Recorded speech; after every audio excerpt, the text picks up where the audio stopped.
Hammaga xayrli tong qizlar, kuningiz yaxshi boshlab oldilaringmi? Bugun ertalab bilan men kollagen, домашний kollagen tugaganda uni o'rnatamanda запасной kostni bulyon bor.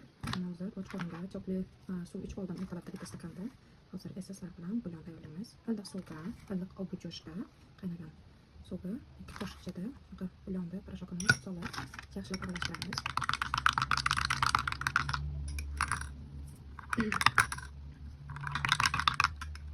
Suvdan kesada buni och qoringa ichamiz. Bulyon kollagenga o'rnini bosadigan kostni bulyon suyaklarda, soch, tirnoqlarda mustahkamlab berishda va yoshartirishda katta yordam beradi. Bu Yantabelli kompaniyasining mahsuloti 100% halol sertifikati bor qizlar, mana ko'ryapsizlar, halol yozgan sertifikati. Bemalol kimga kerak bo'lsa zakaz qilishlari mumkin, men zakaz qilib beraman. Qizlar bugun bolalarga mana kashi tayyorladim, завтракка.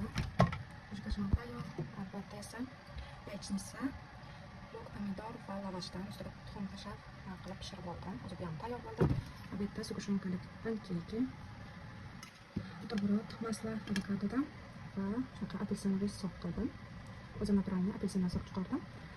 O'sha bolalar o'zimnikini olib ketdi, bu o'zimning stakanim qoldi. Hozir o'tirib hammamiz завтрак qilamiz. Keyingi завтракка. Qizlar bugun o'shanda pelmeni tayyorladim. Говядина и форми pelmenlarni shunaqa qilib sharit qilib oldim.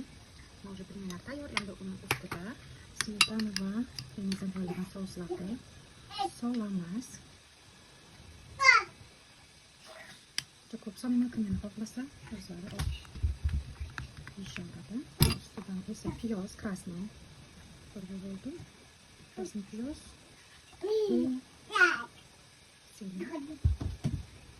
укроп кашнич, зеленый лук, будет esa pomidor, огурцы.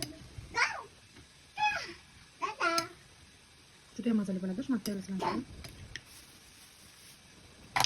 Albatta tayyorlab yeb ko'ringlar.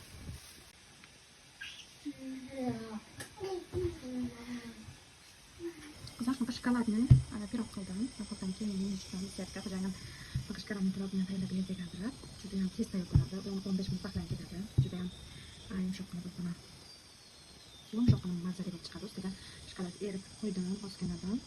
Mazasi juda ham zo'r. Kofe choylardan maza qilib ichsalaring bo'ladi. Hozir choy qo'ydim. Kofe qilmadik, xo'jayinlarimizga kofe tayyorlab, kofe bilan hozir shokoladni pirog yeymiz. Buni qizlar kesdim, hozir arasini ko'rsatmoqchiman sizlarga. Shunaqa baljon berdim. Yumshoqni